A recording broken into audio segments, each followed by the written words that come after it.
Yo.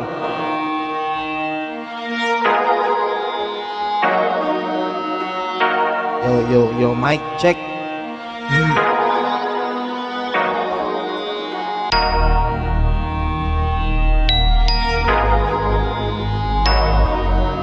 Yo.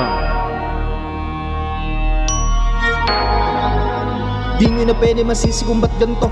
Ginaganapan ko lang na natural, tsaka inagapan ko na mautal nila. Basinugal, ginapaminahan, katagalan natutunan ko tumagal. Tsaka alam ko naman ay inabangan na sana tabangan yung papakawalan para dinabangan. Kaso nga lang pala ba batang alabang pinalaki na galingan kaya nakasanayan ko makabuo na matiin. Di ko na malay na palain. Narati pati ako na pahiling. Mga naniwala di ko pwede biguin, di ko pwede pakitaan ng bitin. Mga tayo na kailangan busugin ko pa din kahit kabisag naklitiin. Alam ko na may mata na nagbabantay kung paano ko sasablay. Matyagan nag-aantay kung kailan ako tatamlay at lalaylay. Yung mga laway na makita ko na mahinaw. May naman nirang ngalay na manghila. Kasi nga walang pinakitang hindi pamatay. Kung napasarap mag-rap, ang daming nagbago mula nung kilalanin ng tao. Daming nagtulak sa akin palagi. Maging ganado, palaging plakado. Pag gumalaw, palaging planado. Daming pasabog, kailangan pagmalawak. Pansakop, ikaw rin ang talo sa laban. Pag nabalot ang takot, saan ka abot? Akutin lahat na makot. Yung dami ng pagod ay may supli pag di ka madamot.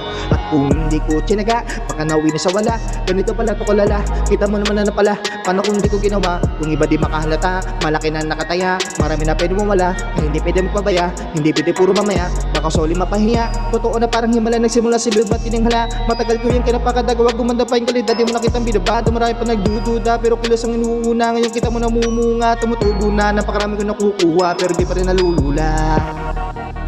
Sa ugali wala pa rin binago. Tao pa rin pag umaharap sa tao.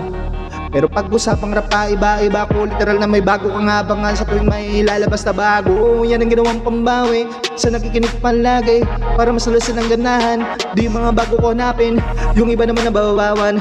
Pero di na para tupagin, di kasi nila maunawan. Naimbos ako pinapalalim, kahit pa paano naman naganapan ako. Paunti-unti gumalaw ng pino, hindi may tatangging. Iba din na laking munti, tila may anting sa galing. Malayong katingin, naging kambing sa dami ng inahin. Napatay, pwede nga kalay malaking kanting. Yung iba nakahalata na sa panganib na plaka. Nagiging malala, bigla lalo pagkabaliktad na pinasa. Bago magawa, hindi ko pa nagagawa, may iba lang ang lasa. Para may pakita ko na hindi na ako gumagawa ng basta-basta. Ngayon lalo pang nananabik, kasi meron ang bumabalik. Gagawin ko pa rin ang gagawin. Ngayon saan pa kaya ako neto dadalhin? Subok na yung lagi yung sinusubok nun. Yung mga nanubok, ang ilong umusok, tsaka pumulutumbong. Eto na ngayon yung mga sinabihan, yung gunggong sa tuktok na kami tumutungtong. Ito yung hindi nyo matutunton. Tsaka random ko na rin, pataas kami ng pataas. Kada labas, kahit hindi madalas, malakas pa rin ang palakas. Sa amin na tong palabas, mabanas kayo na mabanas. Pagkausap ang Pinas, pasok kami dyan, hindi na mapapalabas. Huwag ka na magtaka ba't nangyari at papano. Kasi kitang-kita mo na mamalino pa sa klaro. Sarili na lang ang tinatalo, o wala nang iba halata. Kasi nga nung nauso na iba, o diba yung iba nabura. Yo.